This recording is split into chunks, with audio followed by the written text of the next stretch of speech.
is up? Welcome back to my channel, and for today's video I am going to be showing you guys how I installed this Bobbi Boss 32-inch lace front wig. I got this at my local beauty supply store in Arizona, but I'm pretty sure you can find this wig anywhere and online as well, so I will leave that link down below. Right now I'm just plucking a little bit at the hairline. It does come pre-plucked, but you know how that goes, so I'm just gonna pluck it just a little bit more. And mind you guys, this is a synthetic lace front, so we are doing our best.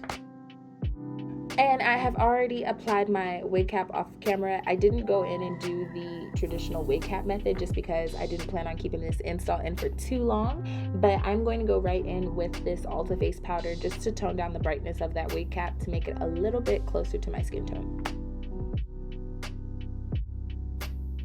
And because this is a synthetic lace front, you cannot bleach the knots. Well, as far as my experience is, you cannot bleach the knots. So what I'm doing is using that exact same face powder on the lace portion of a quick construction overview of this lace front wig. It does have one comb in the back, two on the side, and then it is a 13x6, which means it's 13 straight across, 6 inches straight back, which is really good for that deep parting. So I did like that. Now, I'm pretty sure you guys are gonna be like, is this wig big head girl friendly? Absolutely not. Definitely not. I had to tweak this wig a little bit in order to fit my very much so large dome, but it's fine. So I'm going to show you guys exactly what I did in order to make this wig fit a little bit more comfortable. You can definitely see the fact that it did not fit on this side. Like, the comb was not even coming down. So what I ended up doing was taking the comb as far as I could get it. Y'all, I was struggling. And in order to just make this feel not as tight, I just cut a little bit more of the elastic band part that goes around the back of the head. It did not mess up the tracks any way whatsoever, so do not be worried about that. But going in with my black Got To Be gel, I absolutely love this, and the Got To Be freeze spray. I'm going to spray that across my hairline first, and it's not really on my actual hairline, you guys. It's like right in front of it. But this isn't going to do too much damage, if any, because it is a gel at the end of the day. This is not a glue. I do have my blow dryer on high but medium heat just so that it can dry down all the way, but I just didn't want to burn my scalp really. Once that is almost dry but not completely, I'm just pulling down the middle of the wig first and letting that stick, and then I am using my blow dryer again to dry that completely. And I am just using a small tooth rat tail comb just to make sure that that gel is nice and pressed down and completely dry. I am actually using my Hallayahsade scissors. I am going in and just cutting a small strip, and this just helps for easier application, and doing the exact same steps that I did to the center of the wig.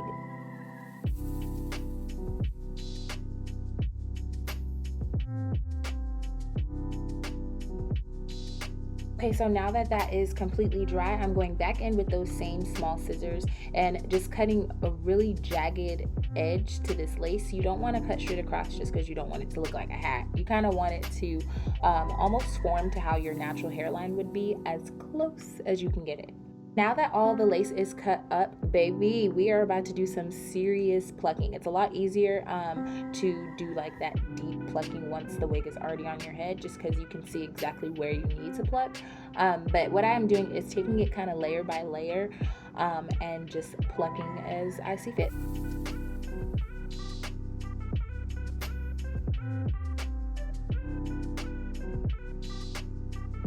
And just this small little tip that I learned also by trial and error is to cut your baby hairs a little bit longer than how you want them to look, and this just helps to make sure that they kind of swoop in the direction that you want. I like to use mousse first just because it's not as strong hold as like my Got To Be gel, and then once I have gotten the desired baby hair look that I want, then I will go back in with the Got To Be freeze spray just to lock this into place. And for this hair, I didn't want to do too many baby hairs, just something real simple. And also, I have only done one side of this wig, you guys. So if you're noticing, you're like, why is the hairline pushed back on one side and not the other? That's just because I have just done this side just to show you guys how I do this process. Once I have achieved my desired baby hair look, I'm just going through with a wide tooth comb and just lightly brushing that out. As far as the little ear flaps on the side, those were a little bit tricky to work with, but because I knew I wasn't going to be wearing my hair behind my ear too much, it wasn't that big of a deal. So I just ended up grabbing some of the hair from behind the lace, and then just got to be spraying that down. Yo, this is a real, yeah. This is not the right way to do it, but it is a way to get it done.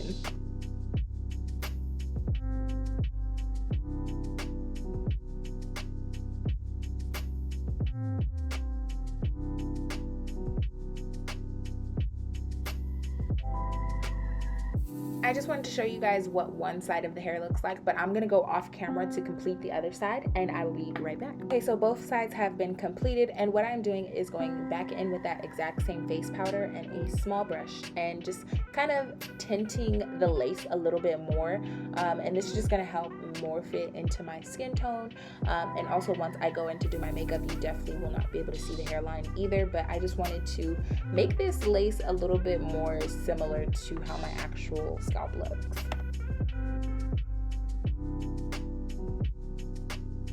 Going in with mousse because this is a synthetic lace, and although it can take heat, I just don't hot comb the scalp on this one. I just go in with mousse just to lay everything down because that pretty much does the trick.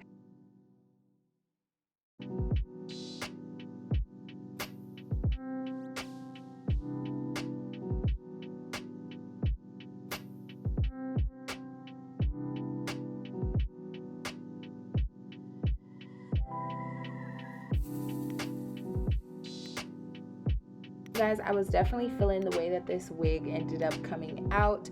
Definitely had to do a lot of plucking to make it look somewhat natural, but it did pretty well. And I have had it in for about 3 days now. I would say this is probably just a weekend wig.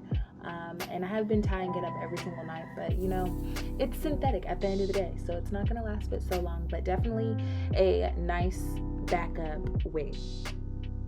Okay, now moving right into makeup, I am just refreshing my skin with the Mario Badescu facial spray. And then for brows, I am taking this Wet n Wild brow pencil. You guys, I forgot the name of it because it's so down to the last nub that the name is gone. Brows are same old, nothing special. So I'm just going to speed up this part. To clean up the brow, I am going in with e.l.f. Hydrating Concealer in Deep Olive and Medium Beige. The reason why I use 2 separate concealers underneath my brow bone is because it gives a nice transition from the one that's closest to my skin tone to the one that is really going to help the shadows pop. After using a fluffy brush just to pack all of the concealers down on my lid, I'm going right in with the Juvia's Place Kalahari setting powder, and I'm using this only on my brow bone. Taking my infamous go-to Juvia's Place Warrior palette and the shade Cano, I am using that on a dense soft bristle brush just to pack that into my crease area. I always suggest to use packing motions when applying any shadow just because it helps to not disturb the base that you used underneath, and also because we did not set it, it's kind of like we're using the shadows as our setting powder. This next color that I'm using actually isn't classified as an eyeshadow, but I love multi-use products. This is the Morphe Leader Bronzer, and I'm using that on a tapered, dense brush just to pack that right into my crease area. Going back in with that medium beige concealer on a flat concealer brush, I am going to cut my crease straight across.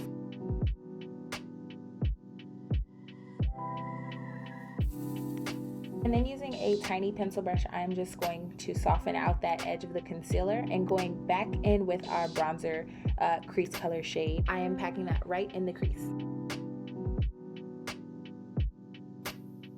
I did end up doing liner off camera, but I just wanted to show you guys the lashes that I will be using today. I decided to stack a pair of my Hallayahsade lashes. I went in with Visionary and then stacked Vibe right on top. These are 2 everyday type of lashes, but by stacking them together, they make them just a little bit more glam.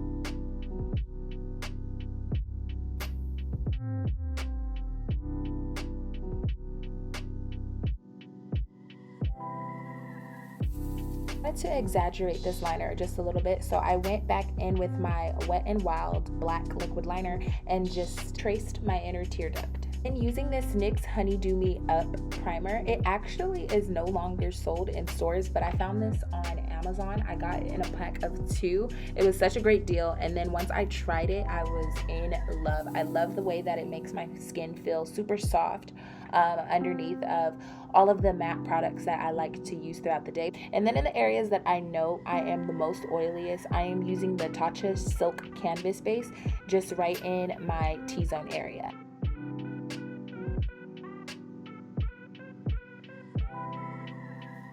Now going in with my all-time favorite foundation. This is the Maybelline Fit Me 338. I usually mix it with my NYX Nutmeg, but that's only in the winter time. Right now this color is pretty darn close just because it is summer. My favorite Real Techniques Perfecting Brush, I am packing this foundation into my skin.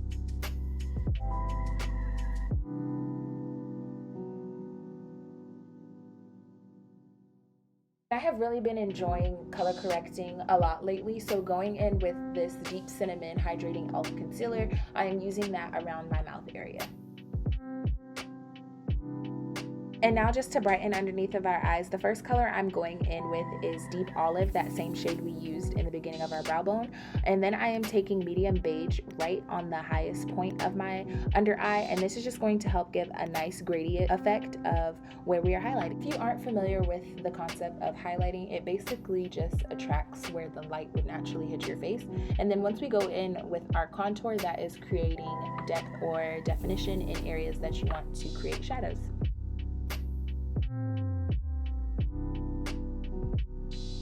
Going in with my favorite Morphe brush. This is the M536 brush. It is a tapered fluffy brush, and I just like to use this to pack in the concealer.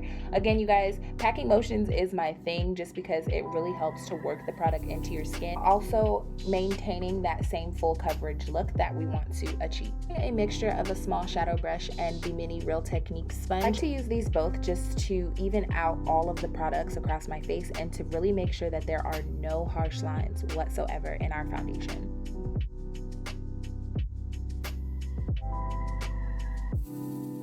This one is just the regular 16-hour camo concealer from e.l.f. and this is in the shade Rich Cocoa. I like to use this to contour because it is a little bit of a red undertone, but it also has that coolness, so it's not too orange on my skin.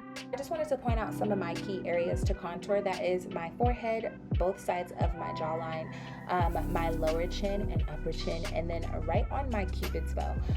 Doing this little trick, it makes it a lot easier when it comes to doing liner, and it always just helps to accentuate your lips without you having to overline too much in the end. I forgot to mention that this is the Real Techniques Face and Powder Brush, you guys. I absolutely am obsessed with this brush. It helps to blend out my contour, but because it is so dense, the products stay in the area that I put them. So as opposed to using a fluffy powder brush to blend out this part, or even my sponge, it gives me a lot more control with my contour. Always going back in with my sponge just to really buffer everything out. Now I am going in with the Juvia's Place I Am Magic setting powder, and this is in the shade Gobi. Absolutely obsessed with these setting powders, you guys. I like to use this on my same mini Real Techniques sponge, and I'm using it on the butt of the sponge and just packing that in. I don't really let this one bake, so to speak, but I kind of work it in a little bit. Doing this will just help to make sure that when it comes time to dust it off, it doesn't stick to the concealer. And then going right in with Kalahari underneath of my eyes, I am then turning it to the more tapered side just so I can get in the small, hard to reach areas. And this one, I am kind of letting it bake a little bit, but still pressing it in. Setting powder sets, I am going in with the Morphe bronzer. This is in the shade Trailblazer, and I am using that on a Ruby Kisses angled blush brush.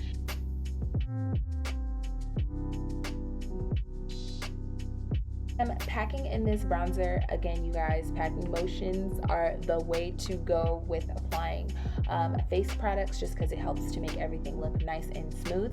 I'm going in with the Black Opal Loose Powder in the color medium. I like to use this on the back of my Real Technique sponge and just chisel out my jawline, sharpen up that bronzer just to give my cheeks a little bit more definition. And now for blush, take a Raisin from MAC. You guys, this is one of my all-time favorite blushes ever since I started liking blushes.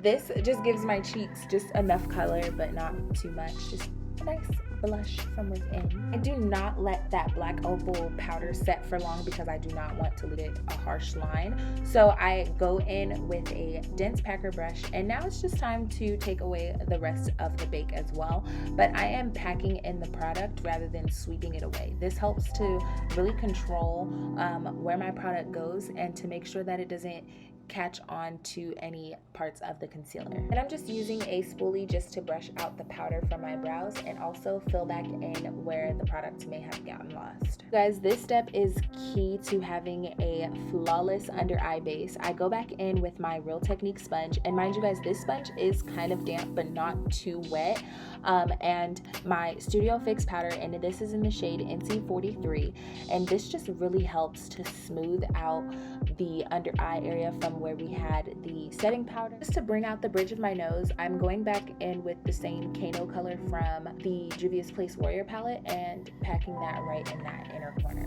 This step is so important, you guys. After using all of those powders, you want to rehydrate your skin, and I'm using the same Mario Badescu Rose Water, and then going right back in with my sponge. I'm really giving it no time to dry down. I am just going to pack all of those powders together. Doing this step will really help to make everything look smooth and to achieve that flawless filter-free foundation look.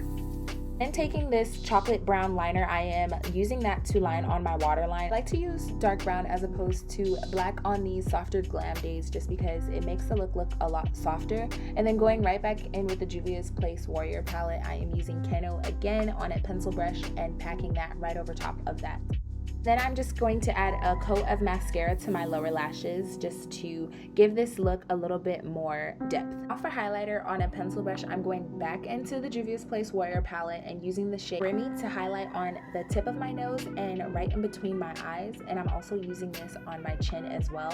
And then I'm going into the MAC Hyper Real Glow palette, and this is in the color Shimmy Peach, and I am using the lightest highlighting color and the one that's more coppery bronze to highlight the tip of my cheeks. And to brighten up my eyes, I'm going back in with that Moremi color from the Warrior palette and using that on a pencil brush right in my inner tear duct. And for lip liner, I am going in with Morphe Bite Me lip liner, and I am lining my lips.